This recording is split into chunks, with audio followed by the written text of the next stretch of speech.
sebuah pagi yang cerah, suasana Jakarta yang tenang, masa depan Indonesia yang insya Allah lebih cerah.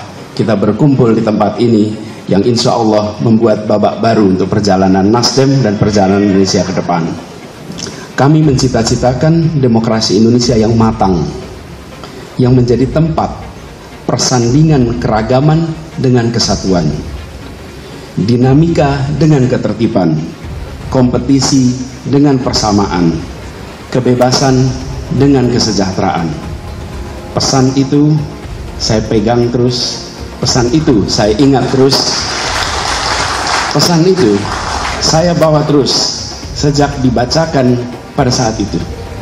Kepemimpinan nasional ke depan, saya melihat ada dua arah yang berbeda dengan Pak Jokowi. Nasdem menginginkan adanya calon yang punya satu visi dengan Nasdem, Partai Nasdem. Sementara di arah yang lain, Pak Jokowi juga punya preferensi politik yang berbeda. Sehingga dua arah ini nggak ketemu gitu. Jadi posisinya kemudian belakang-membelakangi.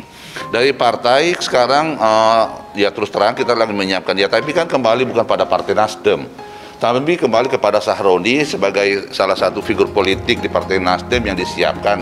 Dia sudah harus memulai memantaskan dirinya di tengah-tengah masyarakat supaya kemudian masyarakat menilai dia pantas atau tidak.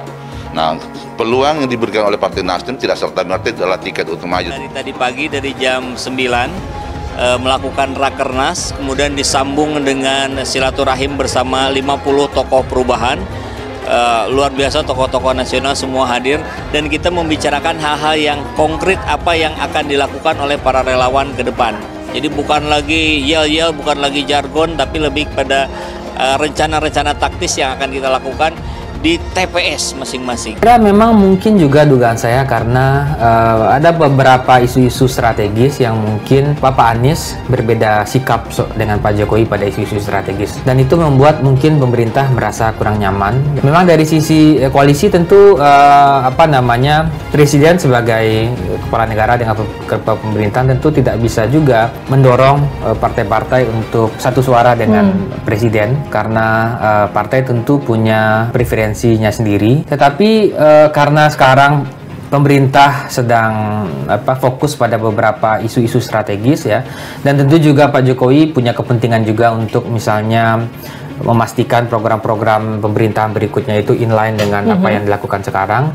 Itu yang membuat saya kira baik Nasdem dengan Pak Jokowi memilih untuk. Kita tahu kalau kita buka data di tahun 2019 pemilu, Banten dan Jabar terutama itu dimenangkan oleh Prabowo. Saat ini Prabowo udah kalah, Anies Baswedan sudah melampaui elektabilitas dari Prabowo Subianto. Artinya apakah faktor ini yang seperti kita analisa bahwa punya irisan pemilih itu terbukti bahwa Anies sudah naik di basis ini. Yang kedua memang pergerakan ya, langkah-langkah pergerakan politik yang dilakukan Anies Baswedan cukup masif. Dan ini juga dekat dengan Jakarta. Kita tahu Anies dipersepsikan tingkat kepuasannya sebagai gubernur cukup tinggi. Dianggap gubernur yang relatif berprestasi. Kemudian itu terkait dengan Banten, Jabar itu mendekati dari ibu kota Jakarta. Dan itu punya dampak kepada Anies Baswedan. Itu yang menyebabkan. Ditambah belakangan adalah efek deklarasi yang dideklarasikan oleh Partai Nasdem sehingga Anies lebih firm, lebih pasti, lebih ada informasi lebih kuat kepada publik bahwa Anies bakal maju di Pilpres mendatang. Itu mungkin faktor-faktornya. Yang satu lagi tadi Eva menanyakan tentang kotel efek ya. Efek ekor jas memang betul. Ini brand connection antara Anies Baswedan dan Partai Nasdem semakin kuat. Kalau Ganjar lebih ke PD Perjuangan, kemudian Prabowo kita tahu ke Gerindra, maka Anies adalah ke Partai Nasdem. Dan itu berdua, efeknya cukup besar. Pertumbuhan kekuatan elektabilitas Nasdem terjadi di kantong-kantong Anies. Kita lihat di Banten dan Jakarta, Nasdem sekarang runner up nomor 2, melampaui berpotensi untuk masuk bahkan menjadi pemenang kalau kemudian Anies benar-benar menjadi calon presiden. Apa yang mengasuh Anies? Relawan dari awal itu. Apakah Anies terpilih karena dia diperlukan? Tidak. Dia terpilih karena yang sekarang tidak diperlukan. It's logic speak. Jadi saya mau terangkan itu. Itu yang kita inginkan. Mutu politik kita drop setiap hari. Kenapa? Karena digrogoti oleh arogansi, digrogoti oleh kehendak untuk menampung kekuasaan.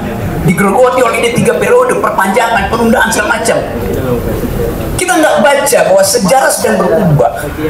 Di mana-mana orang menginginkan perubahan. Nah, kehendak itu yang tidak dibaca oleh lembaga survei.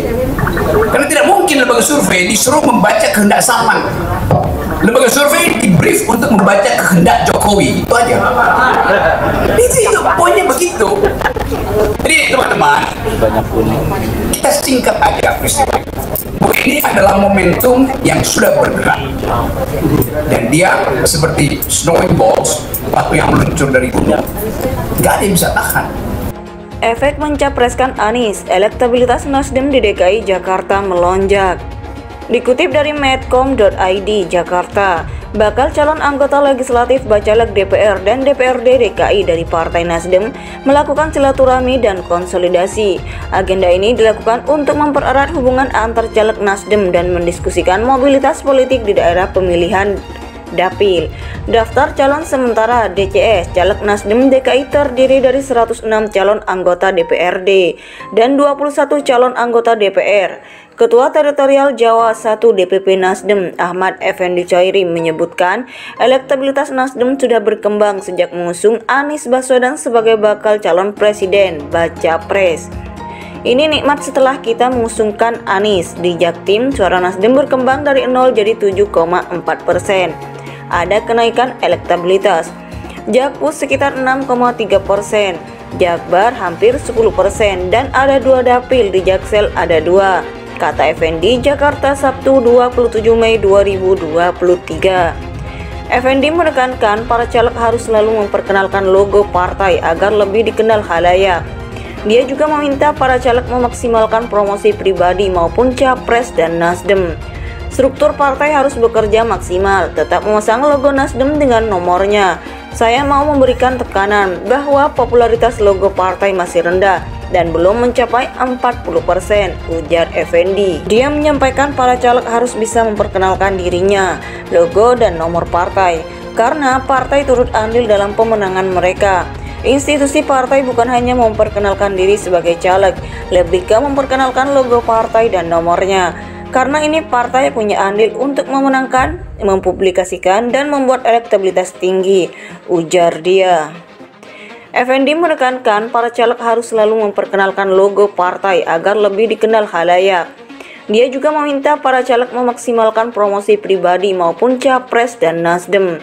Struktur partai harus bekerja maksimal, tetap memasang logo Nasdem dengan nomornya.